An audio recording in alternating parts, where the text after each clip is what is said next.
Assalamualaikum warahmatullahi wabarakatuh. Halo semuanya, kembali lagi bersama saya Salsa Sabila dengan NIM 2205 Baik, pada pertemuan ketujuh ini kita akan membahas dan mempelajari tentang teori feminisme. Baik, langsung saja ke videonya. Langsung saja masuk kita ke dalam pengertian feminisme. Pengertian feminisme dari Kamus Besar Bahasa Indonesia adalah gerakan wanita yang berusaha menuntut persamaan hak sepenuhnya antara kaum wanita dan kaum pria. Menurut Moeliono Kasman tahun 2013 halaman 14. Dalam penelitian ini, teori feminisme lebih diarahkan kepada ilmu sastra yang berhubungan dengan kritik sastra feminis, yaitu studi sastra yang mengarahkan fokus adalah analisis kepada wanita, dengan mempertimbangkan teori kritik feminisme pada feminis Prancis yang telah sangat dipengaruhi oleh psikoanalisis. Kata feminisme untuk pertama kalinya muncul pada abad ke-17 ketika terbentuknya zaman pencerahan di Eropa. Munculnya kata ini disambut oleh Mary Wollstonecraft yang dianggap sebagai tokoh pertama yang menyuarakan tentang hak-hak wanita. Tahun 1792 adalah awal munculnya karya yang menyuarakan hak-hak wanita, Women's Liberation Movements, atau gerakan feminisme.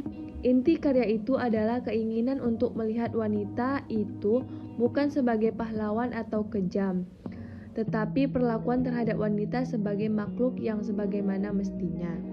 Baik, selanjutnya kita akan menganalisis teori feminisme dalam film 7 Hati, 7 Cinta, 7 Wanita.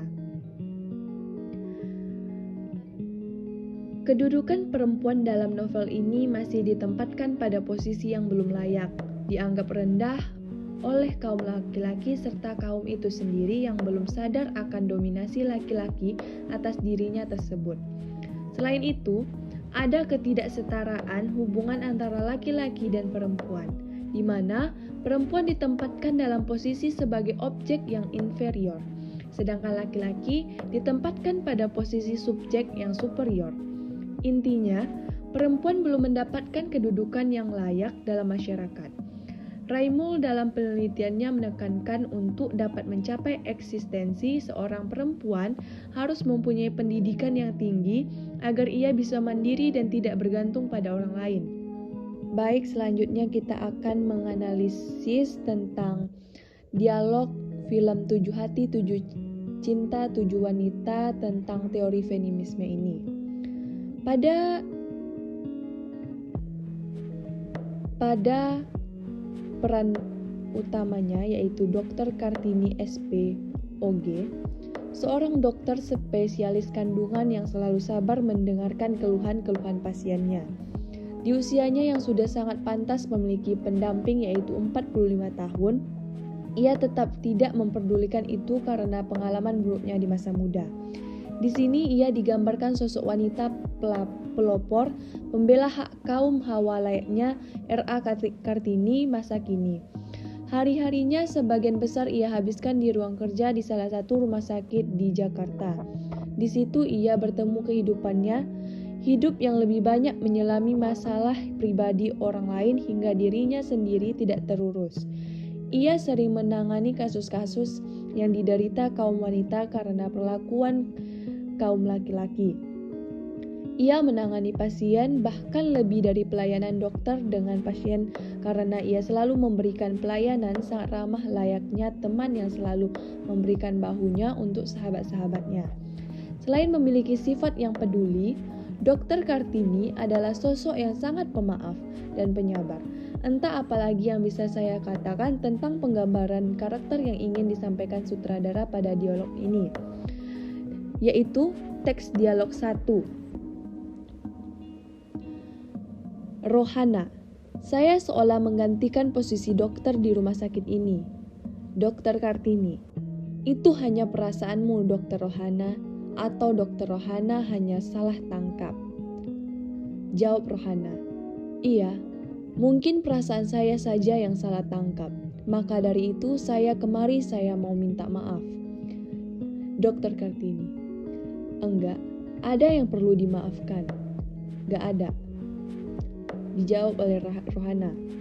Ini yang membuat saya selalu berusaha menyayangi dokter. Sikap dokter yang ini merasa saya selalu terintimidasi. Lanjut ke teks dialog kedua. Dalam dialog ini, Dokter Kartini mengeluarkan pendapatnya terhadap kaum laki-laki, yaitu apa yang terjadi dengan dunia ini? Atau mungkin saja emansipasi pria? Buat apa cinta kalau perempuan yang selalu menjadi korban? Ada satu pria yang selalu mendekatinya, bahkan menyatakan rasa cinta pada Dokter Kartini. Di akhir cerita, Dokter Kartini akhirnya bertemu dengan seorang pria di masa lalunya. Dan ternyata sutradara telah merancang dengan mulus bahwa pria tersebut adalah ayah dari Dokter Rohana, kekasih Dokter Kartini di masa lalu. Dalam film ini, Dokter Kartini adalah tokoh utama sebagai feminis, sutradara yang berani dengan terang-terangan meletakkan posisi wanita di luar biasanya adalah bentuk penyampaian feminisme tersendiri, mulai dari perjuangan Dokter Kartini terhadap pasien-pasiennya yang sebagian besar adalah korban dari pria yang bersifat buruk, hingga pesan-pesannya yang ia sampaikan pada pasien-pasiennya, wanita memang tidak bisa lepas dan butuh perlindungan dari pria. Peran yang kedua adalah Lily. Lily adalah tokoh pemeran yang pertama kali dimunculkan dalam adegan keluhannya didengar oleh Dokter Kartini. Dalam film ini, Lily berperan sebagai seorang istri yang sedang hamil tua. Di usia kandungannya yang beberapa bulan mendekati kelahiran, masih tetap kuat menghadapi kelainan seksual pada suaminya, yaitu penyiksaan ketika melakukan hubungan suami istri. Dipukul dan ditampar sudah menjadi hal yang biasa didapatkan. Lily masih mempertahankan hubungan karena alasan ia masih cinta, seperti dialog antara ia dan Dokter Kartini berikut ini. Dokter Kartini, ini harus segera dilaporkan polisi, Lily. Lily menjawab, tidak dok, aku masih sayang dia. Dokter Kartini, Lily, utamakan kandungan ini, saya tahu memar di perutmu. Dokter Kartini, Lily, utamakan kandungan ini, saya tahu memar di perutmu itu bukan karena terjatuh. Lily menjawab, dia nggak sengaja dok. Dokter Kartini, nanti kalau periksa lagi suaminya diajak ya. Lily mempunyai satu adik laki-laki, dia adalah Acin. Acin mengetahui apa yang terjadi pada kakaknya, bahkan ia pernah berkata agar segera melaporkan suaminya ke polisi. Namun Lily tidak mengubrisnya.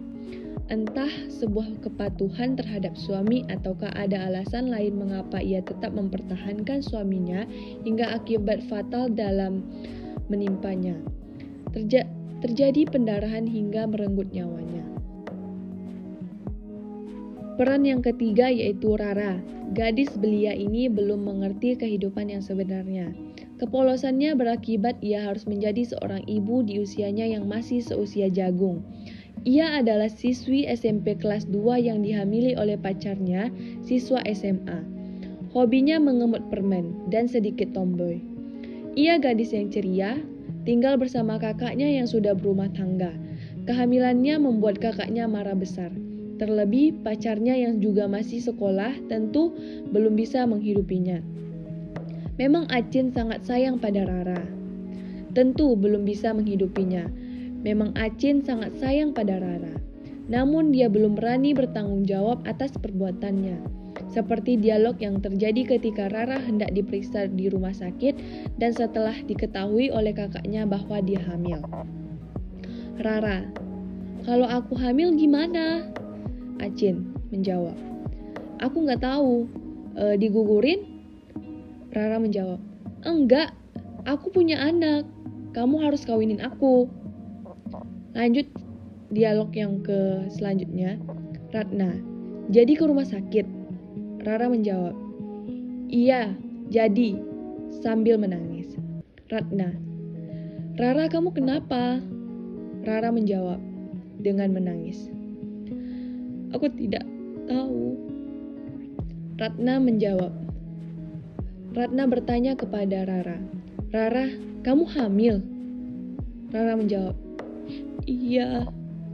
Ratna, "Siapa? Acin. Semakin kita sabar, semakin kita diinjak-injak. Laki-laki memang bangsat, tidak tahu diri." Kejadian yang dialami Rara mengkritik bahwa pendidikan sekolah perlu diberikan sejak usia dini. Selain itu, perempuan hanya menjadi korban laki-laki yang tidak bertanggung jawab. Ketika hal tersebut terjadi, kaum wanitalah yang benar-benar menanggung resikonya. Baik, sampai di situ dulu video saya tentang teori feminisme. Semoga bermanfaat. Sampai jumpa di video selanjutnya.